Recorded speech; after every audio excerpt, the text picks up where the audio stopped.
morning, everybody, and afternoon for anybody who's calling across Canada.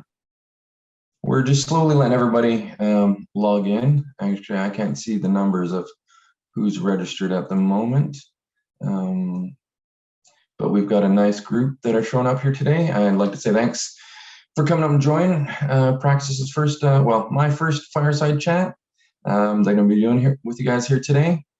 First, I'm going to start off with just doing a quick little land acknowledgement.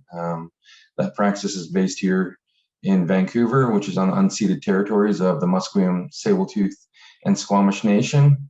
I'm Richard Peter, for anybody who doesn't know, and so I just started working with Praxis a little over 2 years ago.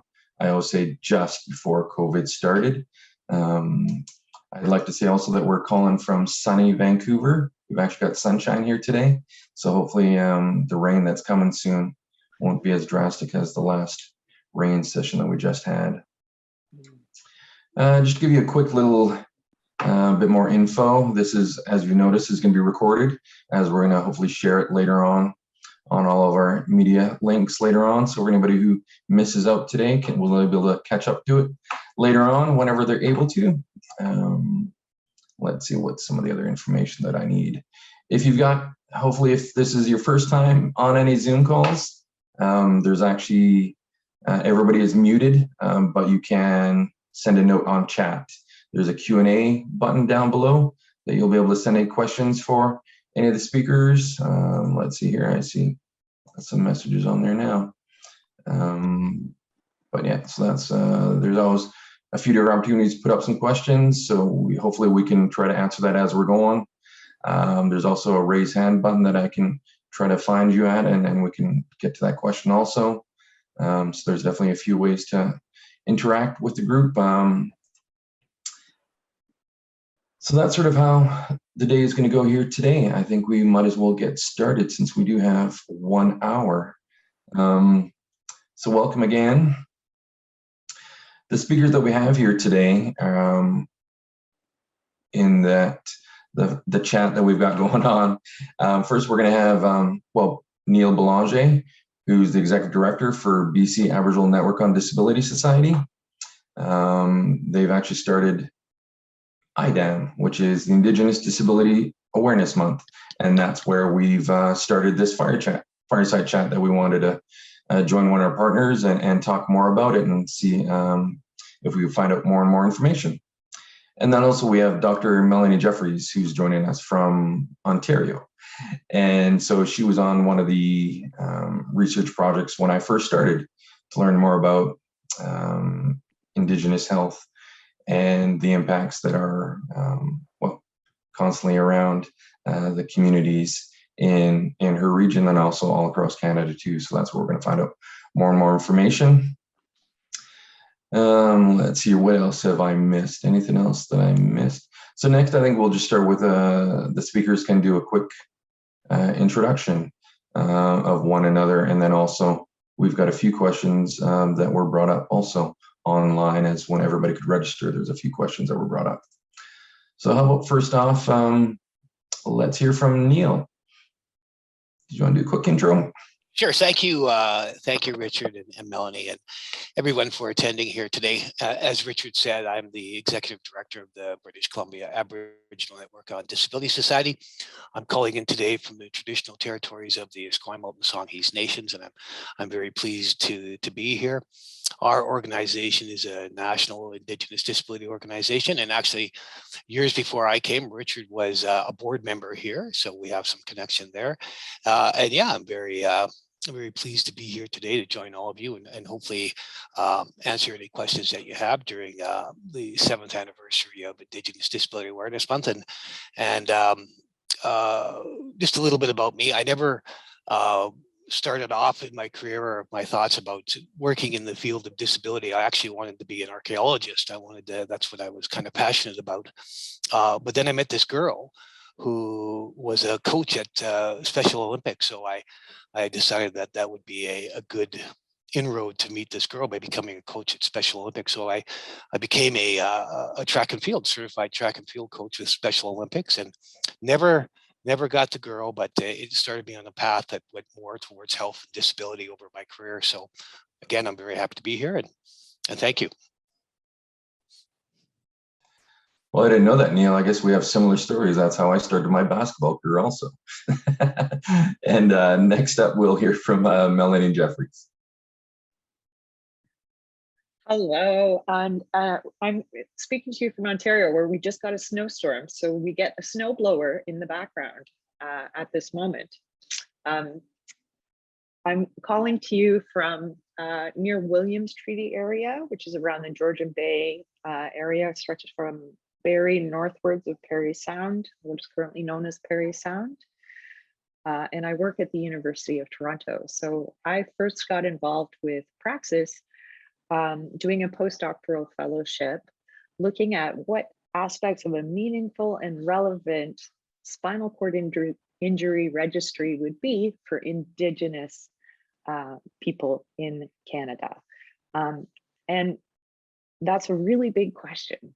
So we hope to talk more to you about that and answer more of your questions and start more discussions and hear more about what your priorities are to direct us further in our work.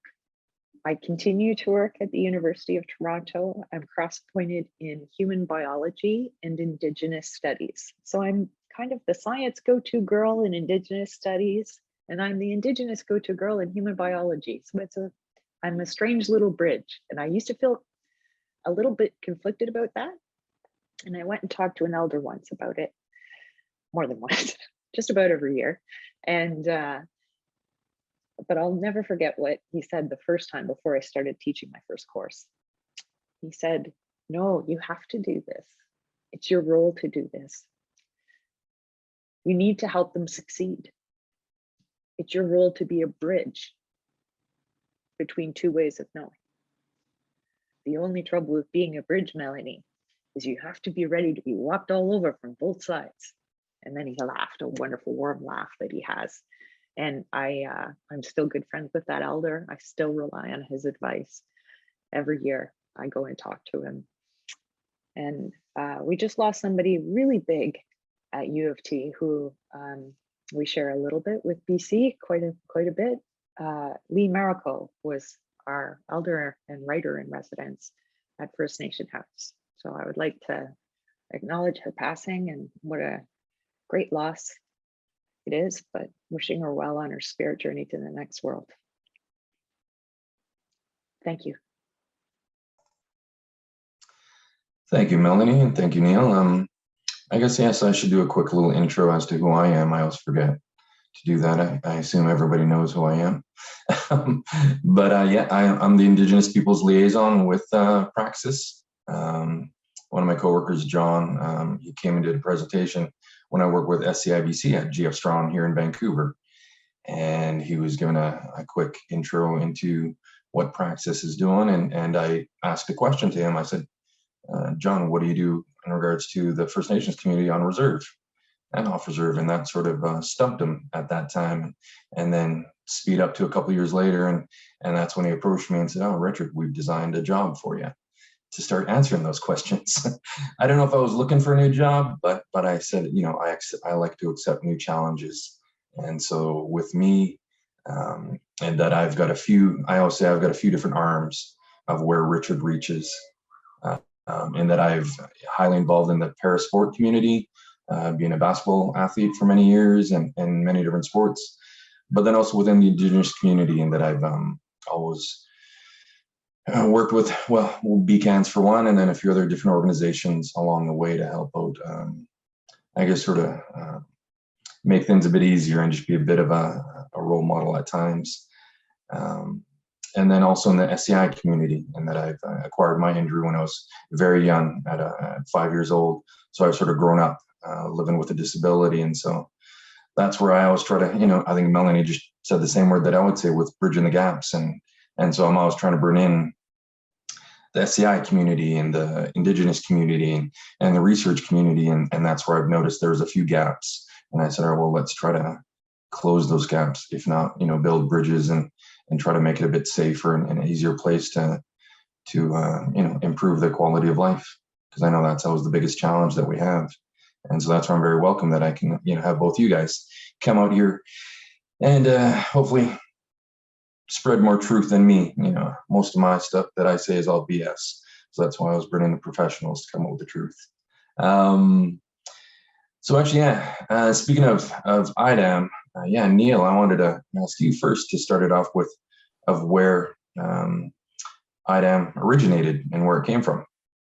Sure, thanks, Richard. And of course, this November is the 7th anniversary of Indigenous Disability Awareness Month, or IDAM, like Richard said. And the reason that we created it back in 2015 is because of the lack of priority that we saw, you know, in relation to Indigenous disability in British Columbia and across Canada, even within our own communities, sometimes with all the other priorities that communities face, whether it be, you know, housing or water or the effects of colonization through residential school, all those things that we know are there, that are all priorities, but took away from the priority of Indigenous disability, both within First Nations communities and externally, and even within the broader disability community of Canada. Indigenous disability was really not really understood.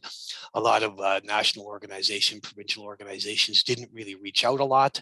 There wasn't that connection or that bridge, like Melanie said, between two different worlds, you know, working in the same area. So we took it upon ourselves to start raising the priority of Indigenous disability in Canada. And so we came up with Indigenous Disability Awareness Month to celebrate Indigenous peoples in Canada for their overwhelming contributions that they bring to each community here, whether they're athletes like you, Richard, or hereditary leaders, or elected chiefs, or doctors, or lawyers, whatever their station in life, they contribute to Canada, to their province and their community overwhelmingly, and still yet really not a priority or known a part of our society. So we actually worked with the provincial government here in BC. It took a while, and we got them to recognize Indigenous Disability Awareness Month here in BC as well. In 2015, the BC First Nations Summit recognized it, as well as the BC Métis Nation BC. In 2016, we saw Saskatchewan come on board with us. In 2017, we went to Geneva, presenting on the Convention on the Rights of Persons with Disabilities. One of the recommendations in our report was to have Canada nationally recognize Indigenous Disability Awareness Month. And that was a recommendation that the United Nations gave to Canada. Hasn't happened yet, but we're still working on it. So, and over the years until now, we've seen different communities and different organizations individually proclaim the month. We've seen different students, you know, write papers and dedicate it to the month, different events like that. This year was a good year, and COVID has given us a little bit more opportunity to focus on it because we're not traveling as much. But this year we saw Manitoba has now declared it as well. We have 6 capital cities across Canada, including Ottawa, declare it. Spinal Cord Injury BC declared it as well. Numerous other organizations, if you go to our Twitter page, you see that. So yeah, it's getting bigger and better. And now it's an international recognition because we had the oldest national Indigenous disability in New Zealand declared as well. So we're quite excited about that. And really the whole purpose of it, Richard and everybody here, is to, one, raise that priority, but then get the resources in the community. Once the priority is raised, get the resources in the community so members living with a disability have you know, unfettered access to services, community, you know, and full inclusion. Thank you. Yeah, thank you, Neil. And that's great that it's going very global and going to many different areas. That's always great to, you know, have that one idea that starts off in the office and then see how well it does grow. Yeah, that's pretty awesome. And then now, Melanie, what's with your work? How does, you know, just what Neil was just talking about too, with research and going into Indigenous communities, how is that? How easy is that going to happen? Yeah, as maybe you can elaborate. Sure. It takes a lot of time to build the trust that needs to happen for a research relationship to begin. You need to have, first of all, a relationship on some solid footing, which isn't a given. It's you need to earn trust. It's not just given, right? So in the last few months, we have seen people become startlingly, for some of them, aware of what the Indigenous residential schools were in Canada, and including how that may have affected people that they know, people that they work with, and give them some insight into things they hadn't experienced before. So people are becoming more aware of the kinds of barriers that people face with respect to healthcare, but there are still a lot of them. So that includes research as well. There can be a very acrimonious relationship sometimes, or a troubled relationship between biomedical research and Indigenous people in Canada through the residential schools and other places. So it's important to keep that in mind and to realize that we always need to start from a place of developing and maintaining good research relationships. And those research relationships are going to look different than they will from research relationships in other community-based work. The ethics are going to be different. The protocols are going to be different because the cultures are different. And you have to be ready to work with lots of different people. And there's hundreds of different First Nations across Canada. And within and between them, there are so many different unique factors to work with and to respect and to listen. So I don't say that if people ask me what I do, I don't say I'm a researcher. I say I'm a listener. That's my job. And then I try to bring together the right, I'm like a hub. I try to bring together the right people who can address a community identified research problem in a way that is amenable to that community, and work towards a problem together in a model of sharing and caring. That takes more investment than traditionally we've given, longer timelines than traditionally we've given in research. So it can be challenging, but the support from Praxis has been really wonderful in this respect, in terms of making room for this, making room for a position like Richard's. I was so happy when they hired you. That was the best thing to come out of our study, I think, was you. So and having you start to do that work and sharing our stories, that's the really powerful thing. And I have seen, even in some of the questions that people submitted ahead of time through the event, people want to hear more. And I can understand this, because I'll tell you a secret. I have a neurological disorder.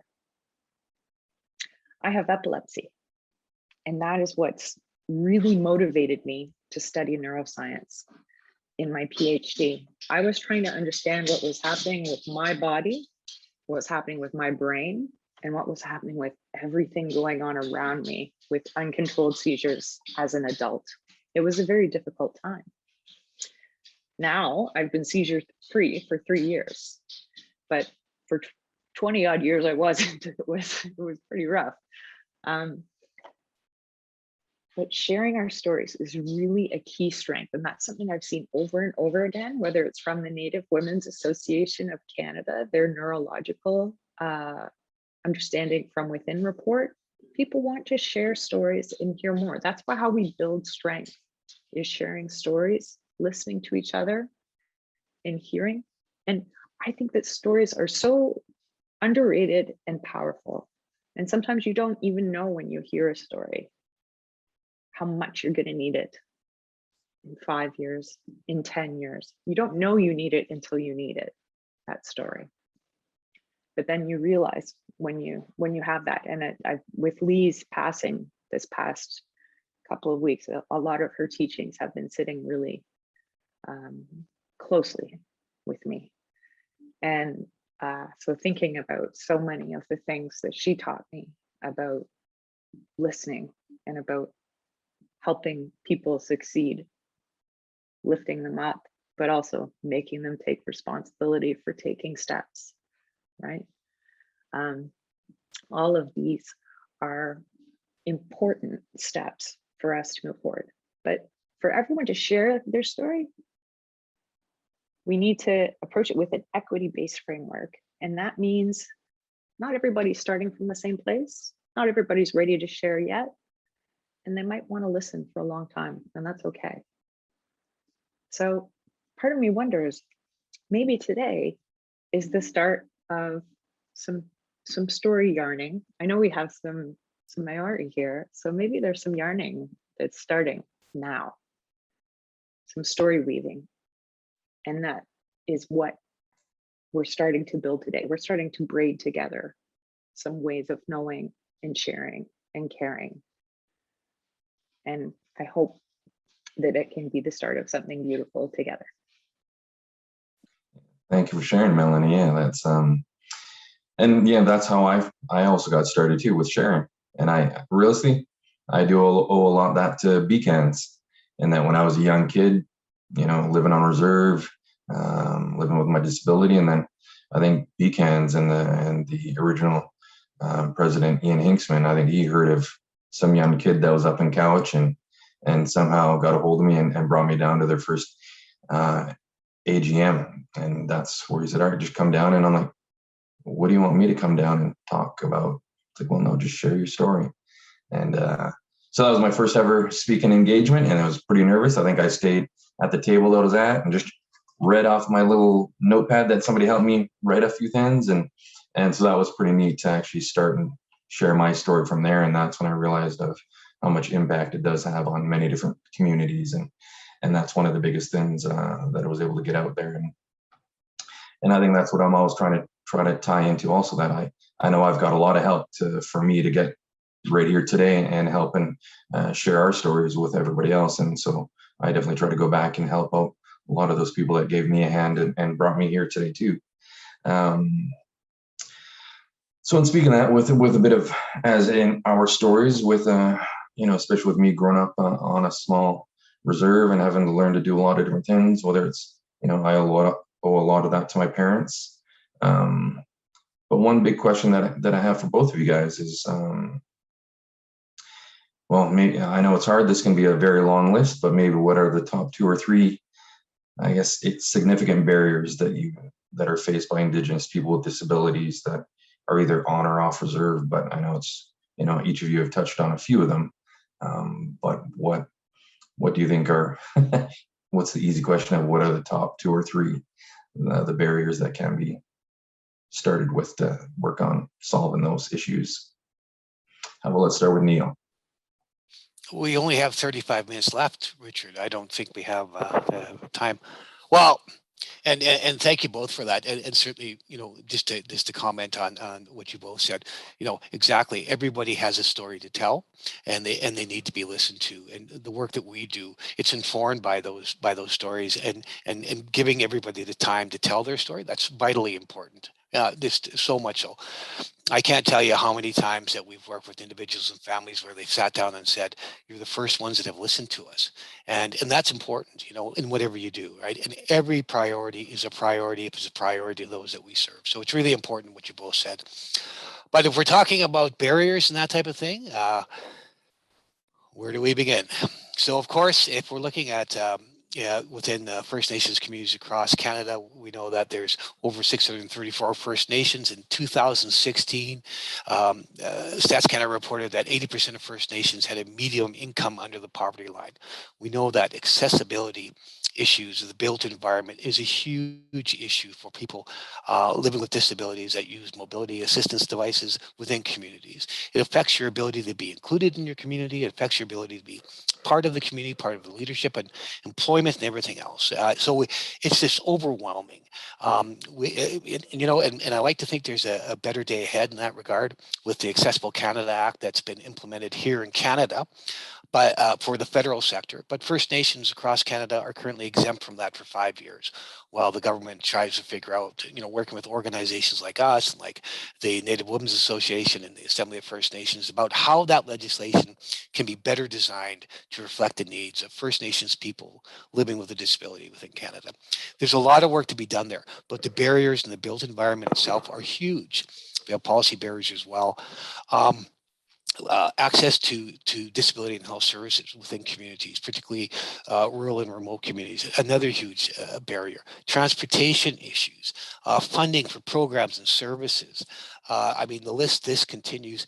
But we'll see, and many of you may be aware as well, and it goes back to some of the questions that we received from the attendees here, is anti-Indigenous racism within systems, within healthcare systems, within social systems, within communities and everyday organizations. It impacts the ability of persons living with a disability, Indigenous peoples, to access those services if they know they're going to be subjected to this, or they believe they're going to be subjected to it. Why would you want to go to be abused? In BC, we had the In Plain Sight report by Mary Ellen Trappell that was released, and it's a shocking illustration of rampant systemic racism within healthcare here in BC. And of course, we know about Joyce Echuan. You know, we know about Brian Sinclair in Winnipeg, the Indigenous man who died in the emergency room. He was a wheelchair user, living with a disability, developmental disability as well, and they left him. So I'd like to think that we progressed a lot, and I think we have a bit, but there's so much more we have to do. I can honestly say of the thousands of people that we have served over the years, and Richard, this may have been your experience on the board as well, the majority of them have told us that they have had some conflict in relation to anti-Indigenous racism in their lives, whether that be accessing health services, or social services, or buying something at the community. So we really have a lot of work to do, you know, and Canada, of course, is a signatory on the Convention on the Rights of Persons with Disability. And Canada needs to step up in the provinces and territories to do more about awareness raising, to get more resources within First Nations communities and within provincial and territorial jurisdictions, work on a lot on accessibility, and really start changing the mindset of Canada as a nation. And of course, we need Indigenous people living with disabilities in key positions in government and employment across Canada as well. So, and that's only one little bit. I mean, we can go on, but I know that, you know, I can't talk all day. So Melanie will get mad at me. So I'm going to quit now. So thanks. I'm not really one to get too mad. But I thank you, Neil, for leaving a little bit of space. One thing that I will add to what Neil has said, and a lot of my experience is based with talking with people in Northwestern Ontario. So around Thunder Bay region. So Thunder Bay is the third largest. Well, it is the Center for Hate Crimes in Canada per capita. So anti-Indigenous hate crimes are very high in Thunder Bay, and some of you may have heard about those in the news. There are also a lot of instances of anti-Indigenous racism from healthcare providers, from policing, from all over the place. There are so many places that people do not feel safe enough to be vulnerable, let alone do not feel safe enough to seek care. And they anticipate racism to such an extent that they will avoid going for even emergency care until it is truly an emergency. And that is how you can get very sick and even die from a very preventable infection, like a bladder infection, for example, which is how Mr. Sinclair died, how Brian Sinclair died almost 20 years ago now. It was over 20 years ago now. So, and when Joyce Echuan died much more recently, a lot more awareness was raised across Canada, partly because of social media. It's partly because there's been a generational shift. There are more people caring. There are more people aware. There are more people who know. But I am seeing it at a much younger level, that change. I would like to see more people across our country, everywhere, start to understand these things. But it is when we start teaching them, and the Truth and Reconciliation Commission talks about this, we need to start with them young and start teaching them young. And Cindy Blackstock has some absolutely fantastic resources. You can talk to young children about these things. There are age appropriate resources to talk about these things in terms of, and children understand fair. They really do. So giving giving people a sense of where people are coming from and meeting them where they're at is really critical. One of the things that I have noted that has come up over and over again, apart from cultural safety, is housing. No matter who you are and no matter where you're living, as an Indigenous person, housing is a challenge, but that is compounded if you're living with a spinal cord injury or other disabilities that mean that you need an accessible housing solution. It's really hard to find accessible housing. In Northern Ontario, it is difficult to manage the weather with accessible housing, and it's very expensive. And we don't have good access to, especially since COVID began. We were just in a terrible situation with personal support workers being available at all in the far north. Now it's beyond crisis. I hope that we can get to a place where we are training people in Indigenous communities to do this work, kind of like the model that some organizations have taken with respect to bringing birthing and midwifery back to their communities, so that people from those communities are taking those traditional trades in midwifery. They're taking courses and they're going back to their community. So there will always be someone there for those low risk births for those women. I think that we should have something similar for the people who are looking after our elders. If we could do that and nest that in a model of lifting up the whole community, we could get really far. It would go a long ways. But housing is key. And I think that that's one of the reasons we've had a delay from the government on working with the Federal Act and Indigenous people in Canada, because they know they are way behind the ball in this regard. And it's all over the place. You can't expect one community to look like another. That's another thing that I need to be very clear about, because that's a mistake people make a lot, is the sort of pan-indigenizing approach. You have to respect the cultural diversity, you have to respect the geographic diversity and the linguistic diversity, the diversity of experiences people have had. So yeah, I hope I didn't wander too much there. No, that was awesome, both of you. Yeah, thank you very much. Well, and I guess that's where the joy and why, as you mentioned too, that's where thankful that I got this position and it was brought on. And it's always troublesome for me at times that, all right, no, where do you want me to help out at times? Because yes, there's so many different areas. I mean, exactly what you guys talked about, housing. I could just think about my life. And that, yes, back home, when I grew up, my house was the only one that was accessible. And that was a bit of a battle, to talk about trying to get that. It was just a ramp that was put on our front door. And that was a bit of an argument of who was going to provide that ramp. But then the rest of my family, which I've got a large family and within many Indigenous communities all across, there are many similar stories that you always have a large family.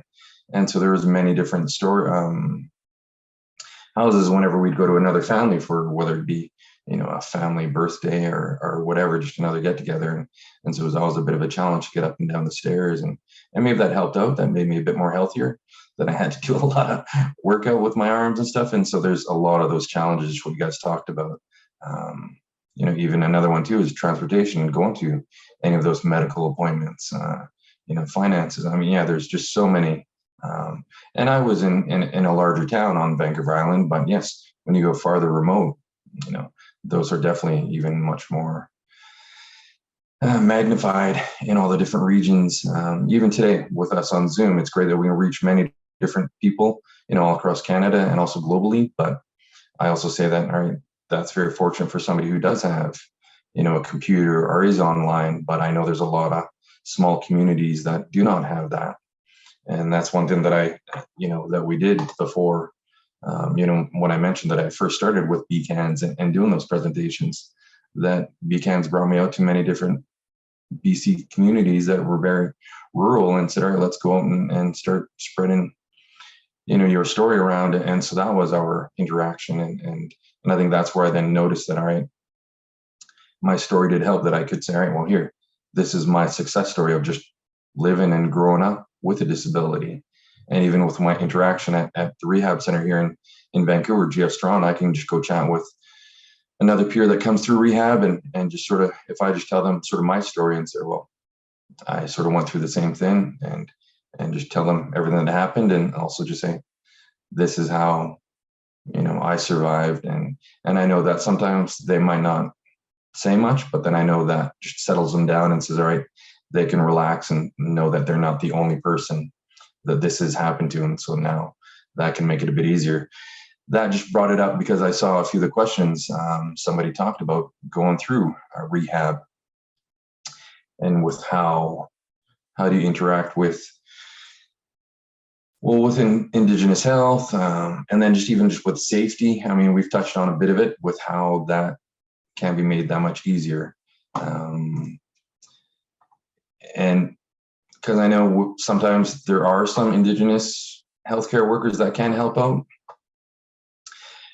but sometimes there isn't. And if you're like myself, coming from a small community, going into the large city, and how to work with whatever your trauma, whatever you've encountered, either previous or through that instance, just working those relationships with new therapists, new staff, and then even learning all about the SCI world. I always wonder about, how my parents went through that. Right? Realistically, she should be here too, my parents, and find out more of how they survived. I got injured back in the 70s. So things were much more different back then than today. So, I'm glad I can come out here and share a bit more to you. And so, yeah, how do you guys, what are your thoughts about within the rehab setting of how, how easy, what can change there too, or how it can work together to make that as smooth as possible? I think one of the things that you need to do is think about, and there are some great documents from the Royal College of Physicians and Surgeons that are really transferable for people working in the rehab space, for thinking about the kinds of things that you need to do to have cultural humility. Important term. Note that. Cultural humility. It's a journey, not a checkbox. Okay, it's something you're always working on your whole life, and that is okay. That includes saying things like, would you be more comfortable with a pillow lying this way? Somebody who's prone, for example, if they have been through some kind of sexual abuse, then that can be a trigger for them. For somebody who, it could be traumatizing for another reason, just touch. Say, is it okay if I'm going to touch your back now before touching a person? Things like that. They may seem like very small things, but they are really important for developing trust. So there's actually a fantastic, I'm going to find the link and post it in the chat for you. There's a great little cartoon that I shared with my students just last week on cultural humility that is freely available for everyone who can get to YouTube. So I will grab that link and stick it in the chat, because I think it's a wonderful way of explaining it without being too wordy, and it's so easily shareable. It's a nice resource. Yeah.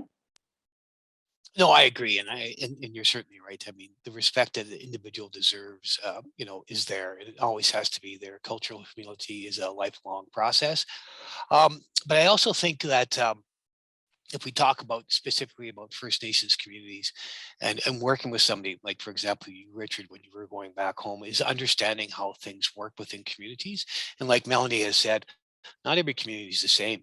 The programs and services may not even exist in some communities where other communities have these services, or they may be delivered differently.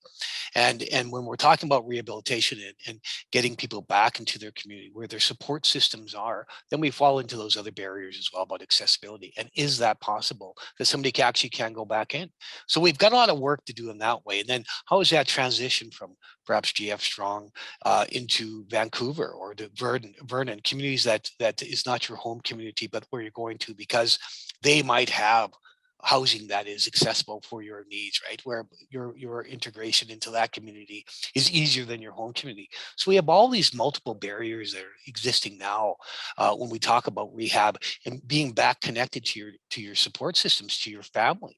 I mean, there's so much work to be done. And then we have other issues that are coming up now that we saw with Bill C7, medical assistance in dying, and some of the controversy there, you know, and certainly across Canada. We were part of the group that testified at the Senate with other Indigenous groups, you know, expressing our concerns about all those things. And the biggest thing is the lack of resources within community, both within Indigenous and non-Indigenous communities for people with disabilities.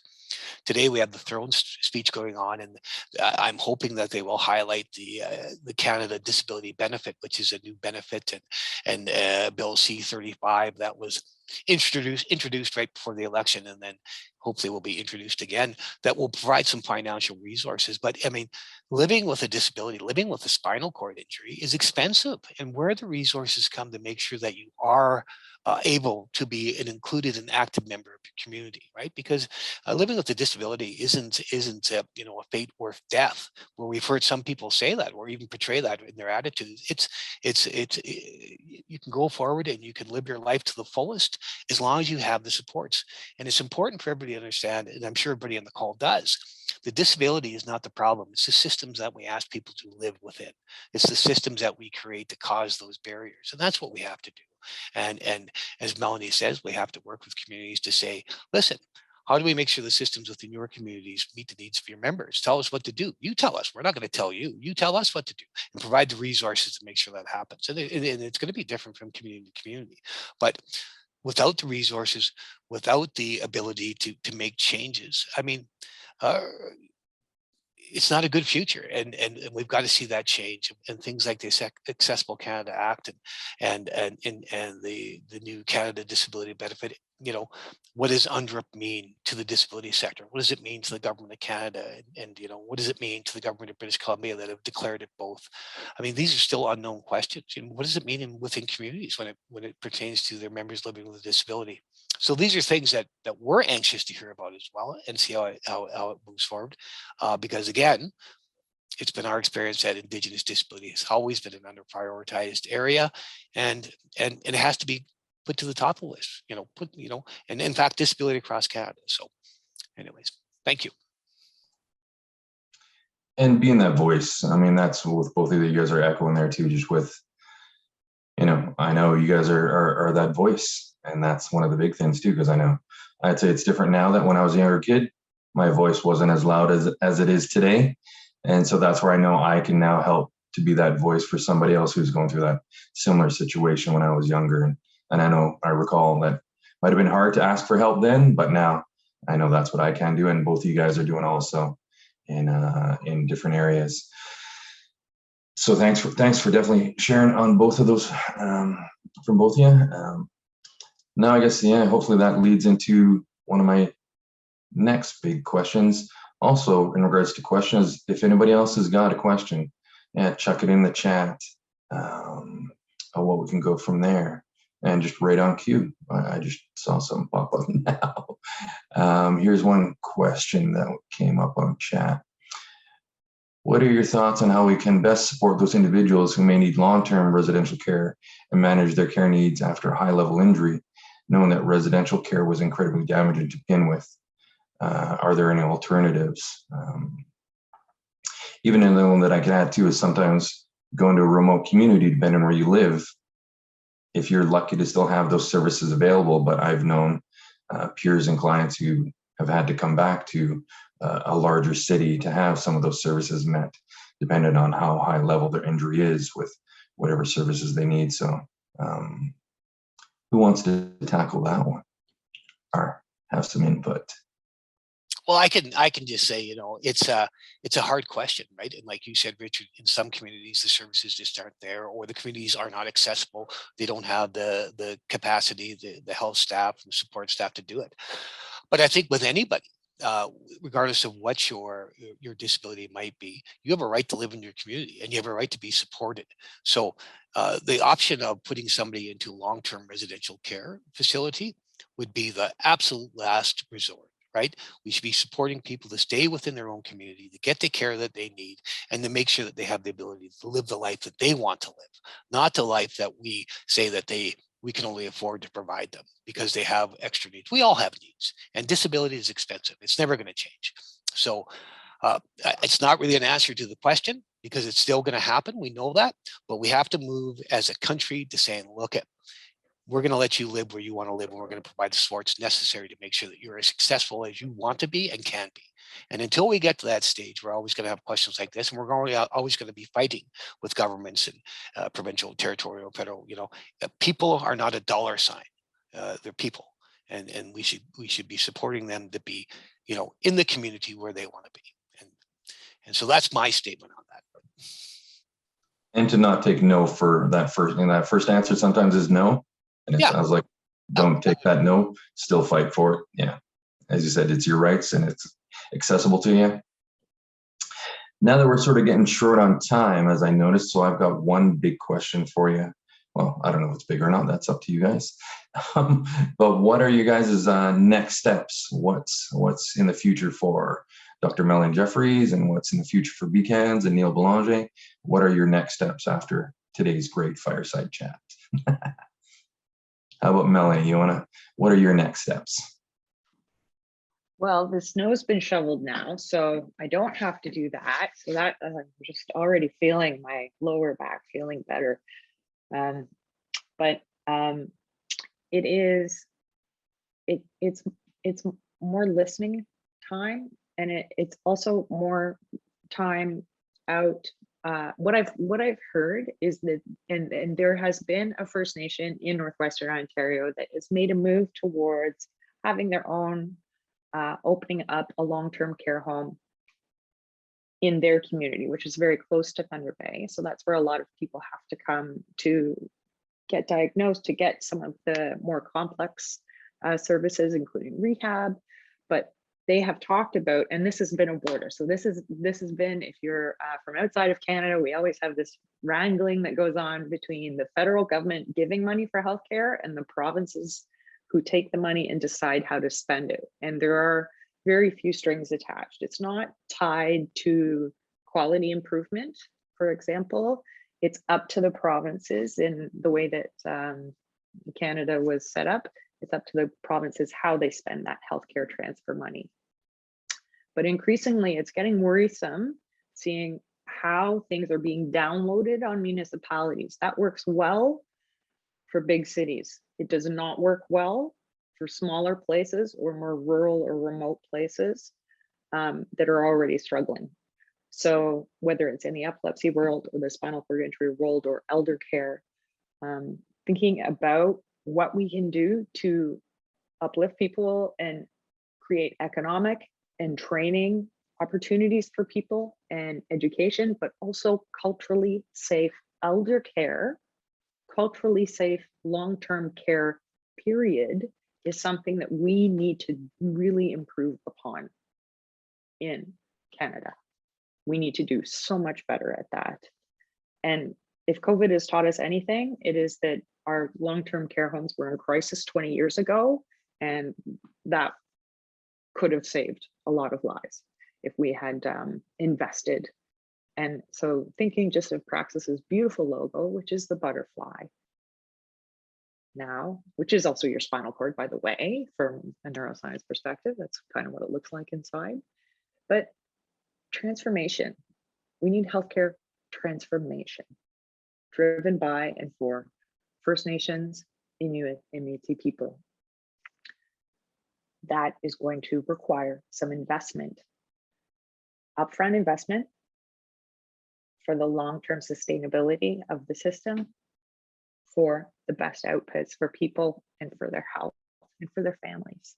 So, and we need to look at that transformation, but also the butterfly model of care. I'm familiar with in the context of dementia care, but is a beautiful way of including everybody in part of their care journey, so that it is not a hyper institutionalized model of care as a lot of our long-term care homes were getting, especially for seniors with dementia.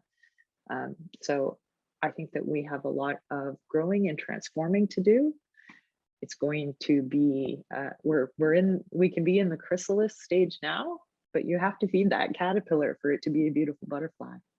All right. So you need to ensure that you are providing all of the nutrition that that being needs to make that transformation and for people to be healthier. It's a short-term investment in long-term strategies for success and for outcomes for people. And that includes not just our physical health, but our mental health, our emotional health, and our spiritual health, making room for all of those things.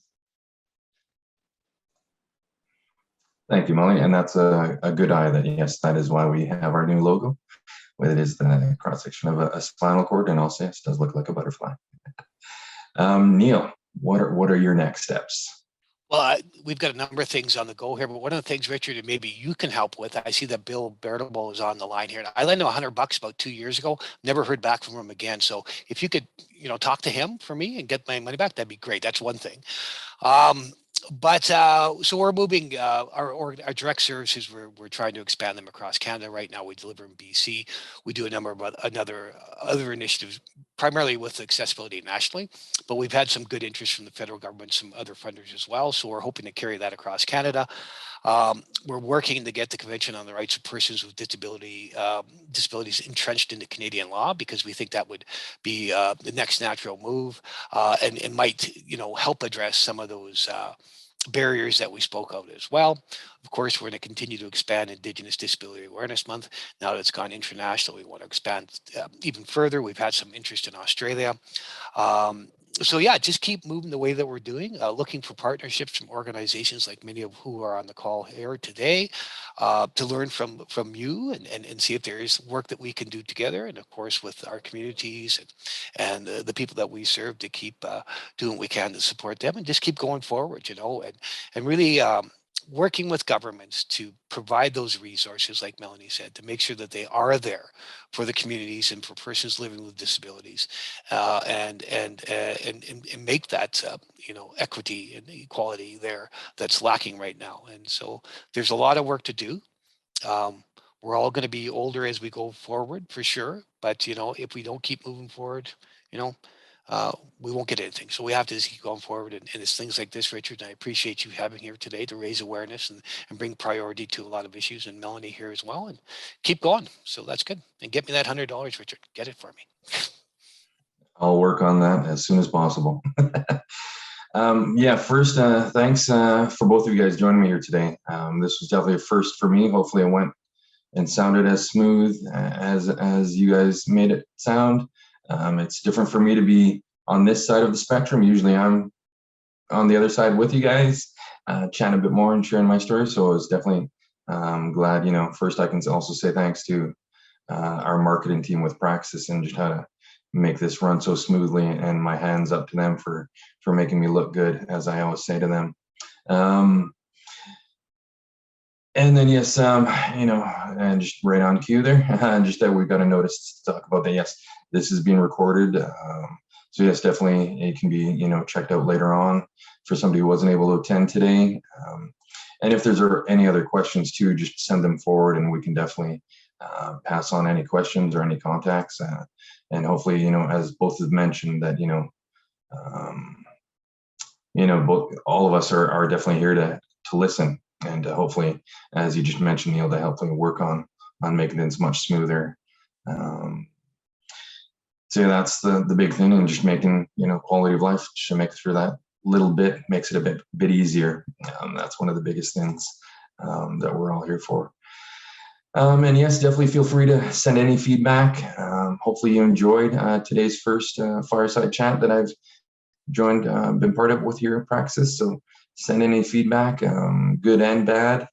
And I just want to say thanks to both of you guys for joining me here today. I wanted to, utilize this time for Indigenous Awareness Month to help showcase BCANS and then a lot of the different research that we're doing, and for me to help tie in my different arms, I guess, and different reaches, and try to bring that all together. And so I think this was a good start. as to making that happen within all the different communities that we're in. And especially right now with COVID happening, with, you know, the fires, with the flooding, and now the snow that you're getting, Melanie, that, yeah, there's a lot that is happening every day in everyday life. And so hopefully we can make it a bit easier for at times with somebody living with SCI or just going through a rough patch, and hopefully that we can make that happen. So again, thanks. My hands Heichka to both you guys for coming out and sharing with us today. And I see there's a few comments that are coming up. But yes, if anybody does have any questions or comments, yeah, definitely send it through to us and we can pass it on to either Neil or Dr. Melanie, and we can go from there. So thanks again for both of us, for both of you guys joining me today, and hopefully everybody enjoyed it. Thanks, Richard. Thanks, everyone.